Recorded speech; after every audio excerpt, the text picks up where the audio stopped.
Bom, então hoje a gente vai falar dos trânsitos de janeiro, tá? Primeiro de tudo, para que os trânsitos servem? Porque eles são a técnica preditiva mais popular. Trânsito de revolução solar, tá? Qualquer astrólogo que vai fazer uma análise preditiva vai usar trânsitos de revolução solar. Sim, o basicão, tá bom? Trânsitos ajudam a gente a levantar hipóteses, tá?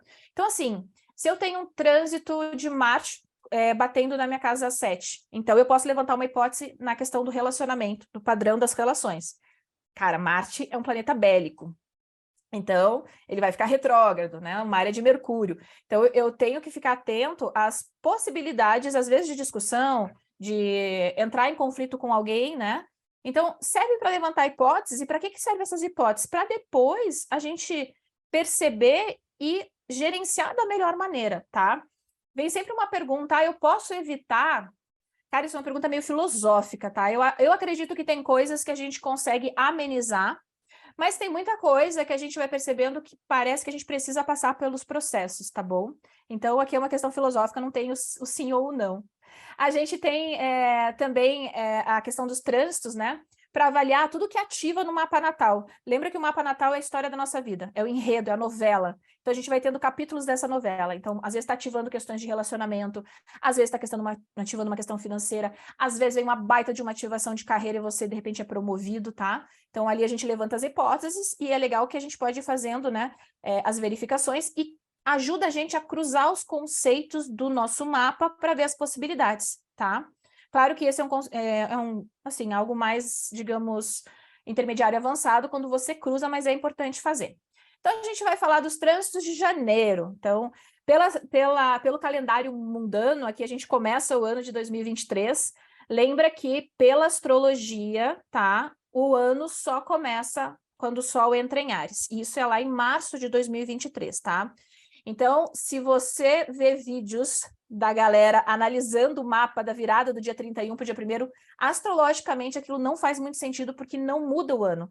Na realidade, a gente vai vivendo 2022 dentro de um calendário astrológico até março. Aí sim, quando o Sol bater a 0 grau de Áries, entramos em 2023. Então, a gente já tem nesse início do mês o Vênus, que é o planeta ligado à harmonia, ao amor, né, em linhas gerais, à beleza, né, em Aquário, tá? Aquário é um signo mais racional, tá bom?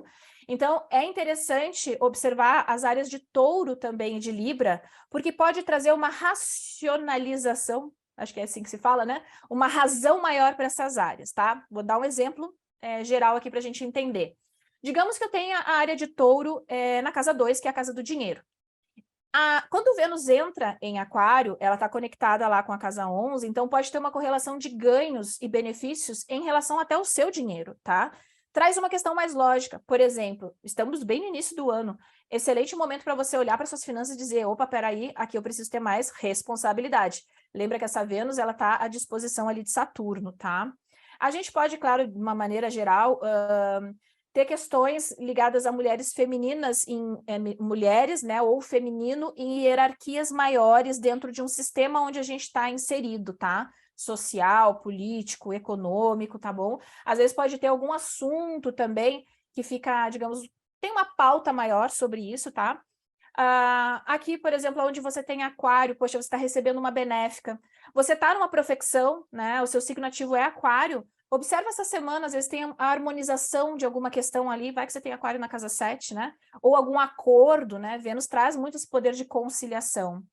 Depois a gente tem uma Vênus fazendo um sextil, que é um aspecto benéfico, porém bem sutil com Júpiter, tá? Então existe um toque de desenvolvimento. Aqui, por exemplo, digamos que a gente ainda está aqui numa mercê de Marte retrógrado, tá? Se tem alguma coisa, às vezes, um pouquinho tensa acontecendo, o que é legal?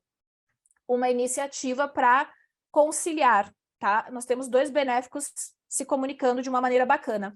Como esse Júpiter ele já vai estar lá em Áries, a gente pode, inclusive, com esse Marte retrógrado, ainda ter um poder de resgatar coisas para resolver de uma maneira um pouquinho mais harmoniosa do que estava antes, tá? Se você quiser consolidar algo de coisas pendentes, principalmente, já que a regência ali desse Júpiter ainda está retrógrada, excelente, tá? Depois a gente vai ter uma lua cheia em Câncer. A lua Lembra que uma lua cheia é sempre uma oposição, né? Então, de Sol em Lua, a gente tem o Sol lá em Capricórnio e a Lua em Câncer. Ela tá num domicílio, como a gente sabe. A Lua cheia, ela coloca sempre num ápice. Vamos pensar naquela ideia que você tá lá numa floresta, a gente esquece que a gente é bicho, né? Que a gente tá numa floresta e não tem visibilidade numa lua nova. Numa lua cheia, ela coloca um holofote sobre tudo, tá? Tudo que está aonde? Nesse eixo, mas principalmente na casa de Câncer do nosso mapa, tá bom? Por exemplo, digamos que você tenha Câncer na casa 4, você tem ali o seu ascendente em Áries. Existe alguma questão que, assim, floresce ou fica muito mais sensível, porque também numa lua cheia, ainda mais em Câncer, né? A gente fica com uma sensibilidade muito mais aflorada, tá? Nas relações familiares, tem algum assunto do passado, tá? Que de repente está pegando aí e naquele momento ele vem à tona. Se está muito bem aspectado, pode ser até algo ligado a propriedades imóveis que seja bem bacana e bem interessante, tá? Aqui é legal fazer aquele resgate de 6 meses atrás, quando a gente teve a lua nova em Áries, para a gente ver, desculpa, a lua nova em Câncer, né? Para a gente ver o que foi se desenvolvendo sutilmente, tá? Por exemplo, digamos que você tenha na casa 8, né? Você pensou em fazer algum empréstimo, algum contrato, compra e venda? O que foi se desenvolvendo nesses últimos 6 meses que, de repente, nesse ponto que fica ápice, você, naquela semana é legal de observar, porque às vezes aquela coisa, ela meio que cai de maduro, sabe? Às vezes até o que a gente não estava enxergando tão claramente fica muito visível. A gente diz, nossa, cara, é isso, deixa eu resolver tal coisa, tá? A gente tem depois, no dia 7, né, o Sol fazendo uma conjunção com o Mercúrio, tá? Mercúrio representa a nossa razão, a mente mais lógica, tá? Esse Mercúrio, ali no dia 7 de janeiro, ele vai estar retrógrado, tá? Por quê? Porque ele começa a retrogradação no dia 29 de dezembro de 2022, então ele está num processo. Esse processo, já que é uma retrogradação, não, lembra que quando está retrógrado, não são assuntos novos, tá? Observa se você tem alguma coisa que está já vindo ali desde dezembro e que você percebe que está engasgado, né? Ou parece que não vai, ou que você está pensando demais. Quer ver? Digamos, você tem isso na casa 12. Sabe aqueles momentos que a gente coloca a cabeça no travesseiro e pensa 200 mil coisas ao mesmo tempo? Isso gera um pouco de ansiedade, principalmente se você tem coisas pendentes, tá? Aqui, por exemplo, o Sol, como é uma conjunção, né, a gente tem um ponto de ativação desse Mercúrio. Excelente também para quê? Para resolver pendências mercurianas que estão já, nada novo, tá? Que já estão ali meio que, né, sendo mastigadas por um tempo. Resolver não no sentido de já resolver coisas que, sabe, que são de longo prazo. O interessante é que a gente ponderar. Deixa eu ir atrás dessa informação. Fulano, quer ver, casa 7, fulano chegou e me falou tal coisa. E aí, às vezes, a gente tem aquele impulso, não, deixa eu já resolver, já tirar da frente. Não, calma. Deixa eu ver se essa informação é realmente isso. E lembra que aqui a gente está falando de Capricórnio, né? Então, ele é um signo ligado a Saturno, ele tem essa questão de estrutura. E se for para decidir algo, pensa sempre no longo prazo, porque às vezes a gente quer resolver alguma coisa que aconteceu agora, né? Tá ali com aquele foco no momento, e aqui a gente tem que pensar lá na frente, tá? Mas pode ser que venha alguma informação. Aqui também pode ser interessante, porque às vezes pode ser uma informação, uma pecinha que estava faltando numa engrenagem aí que você está tentando resolver, tá? Claro que vai depender de cada mapa, se você tem muitas coisas em Capricórnio, ou de repente está no seu ascendente, na sua casa 10, tem muito mais ênfase do que se está numa casa que não tem tanta coisa ativando, tá? A gente tem depois dia 9, Vênus, trígono Marte. Ai, que lindo, é um trígono. Ok, mas vamos ter um pouquinho de atenção porque é Marte, tá? Então, mesmo, eu sei que a gente aprende, trígono é bom, sextil é bom, quadratura é ruim, só que aqui a gente tem um trígono com um maléfico que ainda está retrógrado, tá? Então, é um trígono, só significa que as coisas fluem, tá? Aqui são signos de ar extremamente racionais, tá? Então, às vezes, pode ser que a coisa flua, ok, mas de coisas pendentes e que geram um pouquinho de ansiedade. Vai depender muito do contexto de cada mapa. Por exemplo, na questão mais coletiva, a gente poderia ver, às vezes, discussões, brigas ou desentendimentos, mesmo que seja num trígono, tá?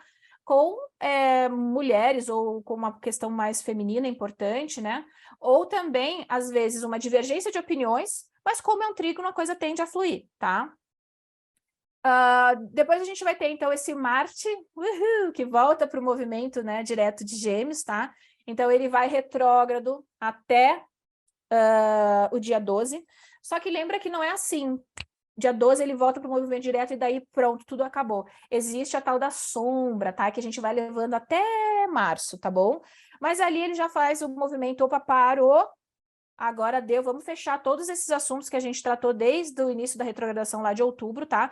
Então aqui a gente tem uma correlação temporal, tá bom? Então é legal observar, se você, por exemplo, tá com a área de Gêmeos profectada, Gêmeos é o seu signo ativo, né?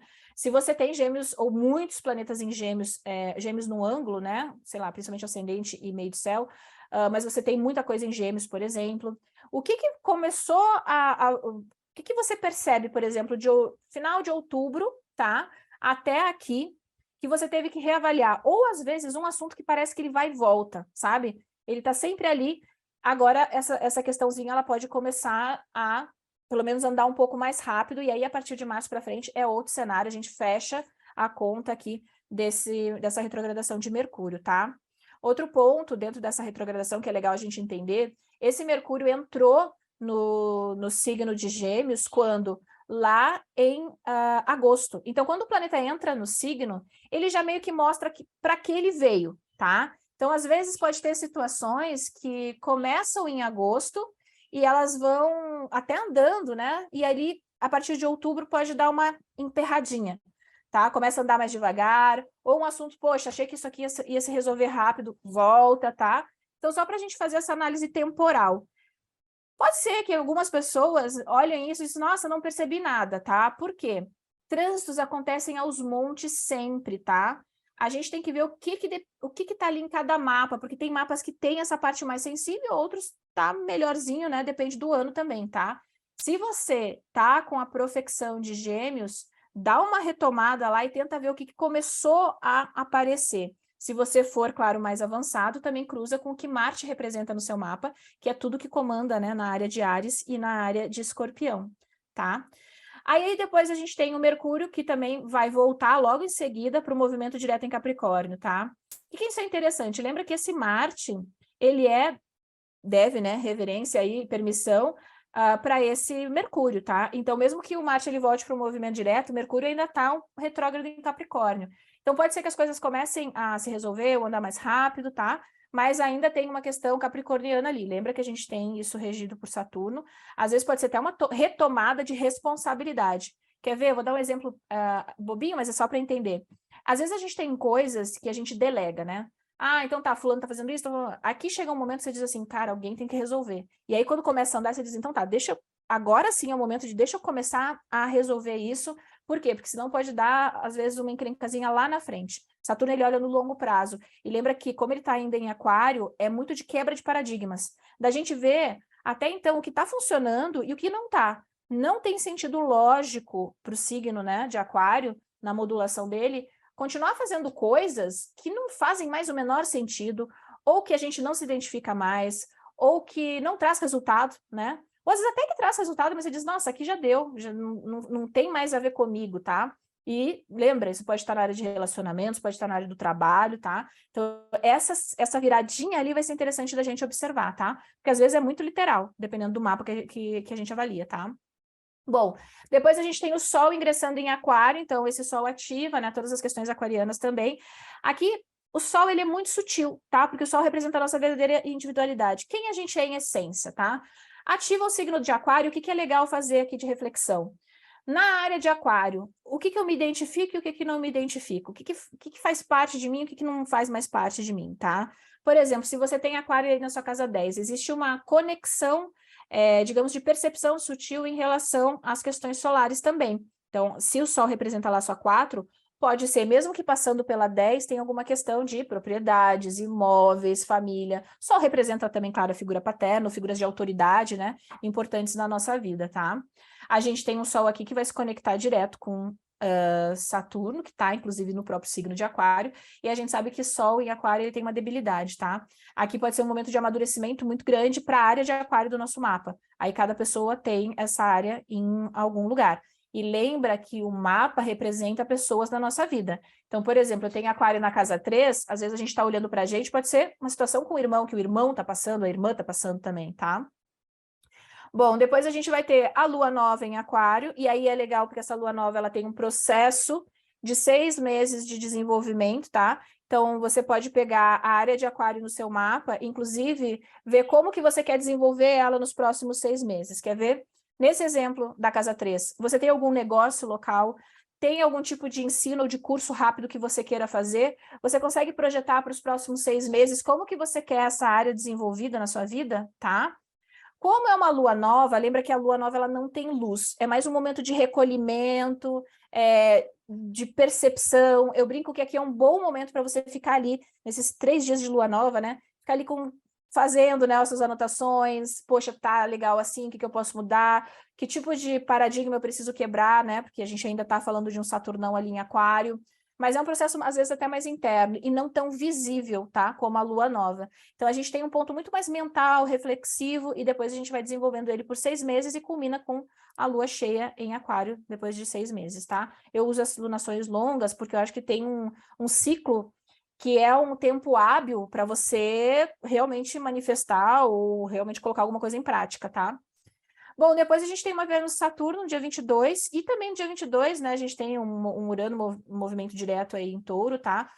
Urano é mais geracional, tá? Então, a não ser que ele esteja pegando pontos muito específicos e muito próximos, 2, 3 graus no máximo no seu mapa, tem pessoas que usam até 5 graus, pode ser que ele seja só esse movimento que a gente está vivendo de grandes quebras, né, e rupturas em paradigmas, principalmente na questão financeira, monetária, né? Já teve muitas tentativas aí, teve Bitcoin, baixou Bitcoin, a gente tem toda uma questão de recursos, né, e a questão de clima acontecendo, tá? Agora, se no seu mapa, por exemplo, pega um ponto específico, aí você vê qual é a reviravolta, tá? Urano, ele tem esse fator do inesperado, da surpresa, tá? Mas lembra que ele vem logo depois de Saturno. Então, ele traz uma quebra de uma estrutura, mas é para inovar, é para dar um salto, tá? Só que, de novo, a gente dá esse salto, mas a gente precisa, é aquela velha história, não tem como fazer um omelete sem quebrar alguns ovos, tá? Então, observa nessa semana, se você tem pontos ali pegando forte, né, em Touro, se tem algum processo que você percebe que dá uma movimentada rápida, aquela velha história assim, nossa, não imaginei que tal coisa pudesse acontecer, porque virou de uma hora para outra, tá? De novo, vamos pegar aqui um exemplo. Se você tem na casa 10, carreira, tá? Às vezes você tomou uma decisão e, nossa, tá tudo certo, tá tudo correndo, e de repente naquela semana ele dá uma virada. De uma maneira bacana, pode acelerar muito o processo. De repente você pensou, cara, sei lá, projetei isso para acontecer daqui uns 3 meses e tal, e pode dar uma virada e isso acontecer muito mais rápido, porque o Urano tem essa questão da aceleração, tá? Agora, pode vir um fator surpresa que você não estava identificando e que é importante você parar e olhar para você colocar no teu cenário ali e administrar melhor essas mudanças repentinas, tá? Eu brinco que o Urano, ele tem muito... Quem aí, né, foi pra praia e de criança e gostava de pegar jacaré. Lembra que a gente ficava esperando a onda? E aí o Urano, o bacana de Urano é quando ele vem e você consegue pegar a onda e te levar até a praia, porque senão ele também pode vir te dar um caixote e você vai girando até a praia, tá? Então ele tem esse fator de mudança de coisas repentinas e assim, podemos fazer vários cenários uranianos, mas Urano, ele tem o fator da surpresa. Então, assim, às vezes é normal que a gente diga, nossa, não imaginei tal coisa. Pois é um fator uraniano, tá? Bom, depois a gente tem um Sol, sextil Júpiter, aqui é muito sutil. Sextil é um aspecto benéfico, mas ele precisa de um certo desenvolvimento, tá? A gente tem um processo de desenvolvimento bacana com esse Júpiter lá em Áries, tá? Então, por exemplo, se você estava esperando um momento para tomar alguma iniciativa bacana, tá? Principalmente ali, como a gente tem uma conexão de um benéfico passando pela área de Áries, né? Aqui a gente já vai ter um Marte andando, né? No ciclo, no passo certo dele. Então, é um bom momento para parar e ver, poxa, quais são os projetos que, de repente, eu estava ponderando, que eu quero colocar em prática. Observar essa semana ali do dia 24, porque às vezes pode vir muito na sutileza, né? Uma oportunidade e assim, a questão de aspectos que fluem, né, os benéficos, principalmente com Júpiter, né, é que a gente, como ser humano, a gente tem uma tendência a perceber os BOs, né? Às vezes a gente está cheio de oportunidades, a gente tem muitas oportunidades ao nosso redor, só que elas são muito sutis. E se a gente não tiver antenado, passa. E aí depois lá na frente diz, caramba, como que eu não percebi tal coisa, eu podia ter feito isso, olha, eu podia ter, né, melhorado muito nesse cenário aqui. Então fica atento, porque quanto mais consciente a gente está das coisas que estão acontecendo, mais a gente tem essa capacidade de perceber as oportunidades também, tá? Observa aí onde esse Júpiter está passando, com essa conexão com o Sol, tá? Depois a gente tem uma Vênus que deixa Aquário e ingressa em Peixes, tá? Se você está com Peixes profectado, né? O seu ascendente profectado está ali, se está com ele ativo, poxa, é uma benéfica que entra numa área onde ela se sente muito confortável, tá? Digamos que você tenha isso na casa 5. Cara, é um excelente momento de amorzinho, né? De romance. Aí, de fazer alguma coisa agradável, se você, de repente, está namorando, tem. Ó, quer ver? Eu vou dar um toque aí para os casais, né? Que já estão, sei lá, 20 anos juntos, já nem lembro mais como é que era, né?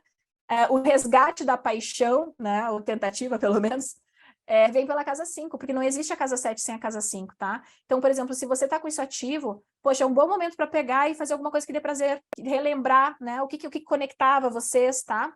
Se você tem, por exemplo, um hobby ou alguma coisa que você gosta de fazer, se você tem algum talento artístico, esse movimento aqui ele é muito bacana para você explorar isso, tá?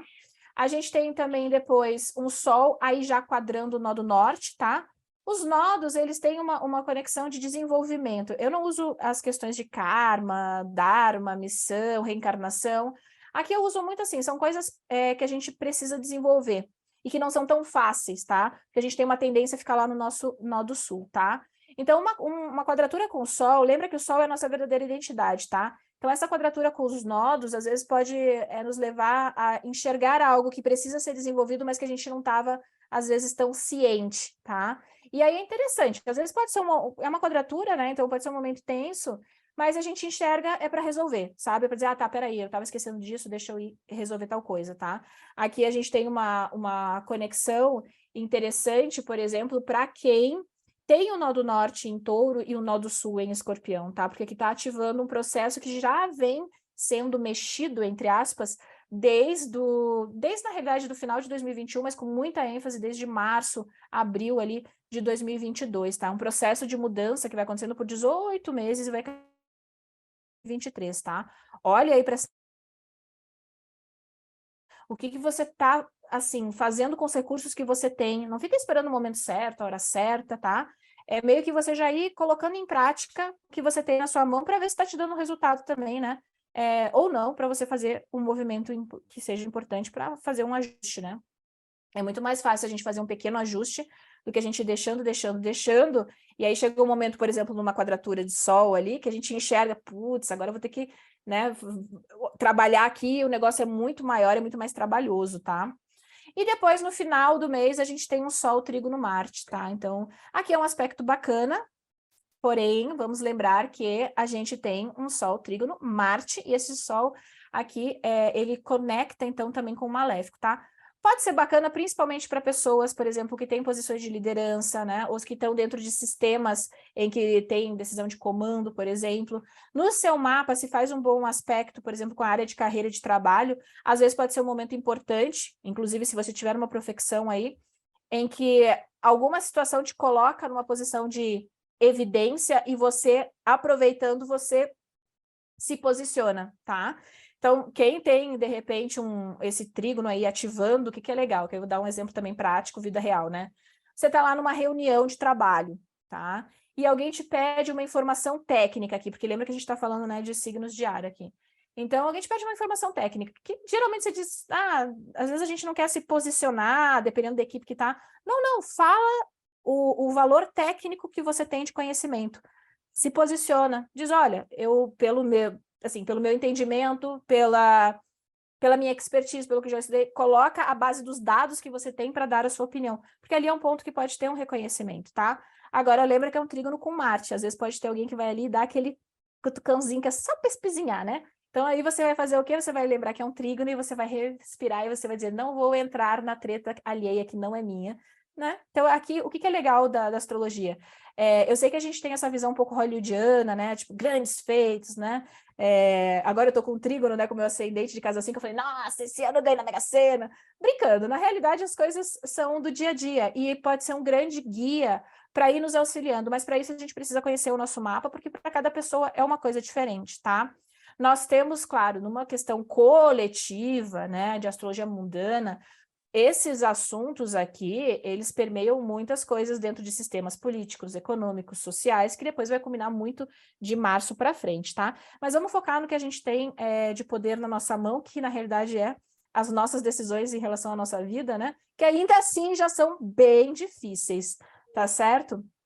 Bom, agora a gente vai fazer o exercício, então, do Nota Astral para ir cruzando isso em relação ao nosso mapa, tá? Para levantar aquelas hipóteses que depois a gente vai verificar lá em janeiro, no final de janeiro, quando a gente olhar para trás e olha, isso aconteceu, isso foi assim, mas não foi bem assim, e aí a gente vai treinando o astrologuês, tá bom?